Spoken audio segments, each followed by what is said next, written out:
Tah, coba Kiai jelaskan kok eta istimewa amat Kangjeng Nabi bisa hibran kitu lintas planet. Hitung hurufna mumpung aya ketua ye. Lantaran ketua sok utang hitungan nya nama beda ngitungna anak caraka. Nah, tegetkeun ngajina. Urang ulah nyaritakeun Isra nyaritakeun naktu bae lah. Muhammad teh hurufna 4, hiji mim, kadua ha, katilu mim, kaopat dal. Nah, iya. Engke kurang dihitung hiji-hiji. Naon sebabna ieu jelema teh teu anakan be salah ngaran. Naon sababna ieu di modalan ge ieu haduh hancur-hancuran bae naktuna teu akur. Naon sebabna ieu deuk nyandung teu jadi deui. Ieu kurang kumaha kondangna Kieu Zainuddin MZ nyandung mah ampuneun nya. Mamin sakitu gendutna pelebah nyandung waduh no. Teu bisa ceknya na. Haji Agus Salim doang anu tamatnya na ge. Gih ngan 2 doang nya na ge. Katilu mah kokoprak ajur deui bae. Hese belum ngaran urang robah abeh barisan nyandung. Cak awewe sial ye Kiai. Ulah waka tenang heula awewe, kalem heula, kayak dihitung abeh hatena leuleus.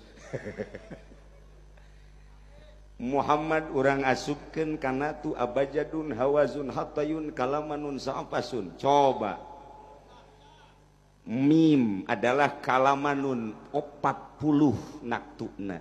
Ha 8. Coba sekretaris 40 jeung 8 sabaraha?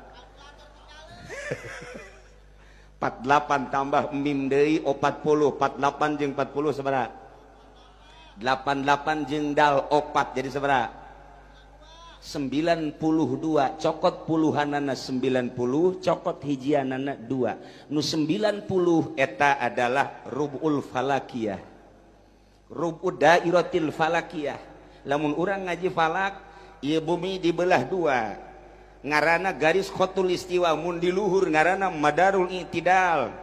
Belah 2. Nu hiji ngaranna shimali, nu hiji ngaranna janubi. Aya rumusna dina ilmu falak afhamtun maysarhun yunjahun nusar agasun sabsunjun burujun shimaliun. April, Mei, Juni, Juli, Agustus, September burujna adalah shimali kaler.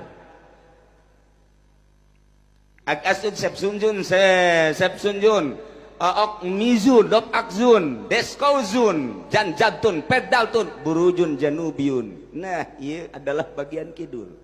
Cekolot baheula mah budak mah teu di kidul beas mahal ieu. Cilongok wari teu nyaho beas mahal, nu penting mah dahar bae deuk maling deuk naon sabodo. Geus teu main hitung-hitungan bari mah. Nah Kangjeng Nabi 90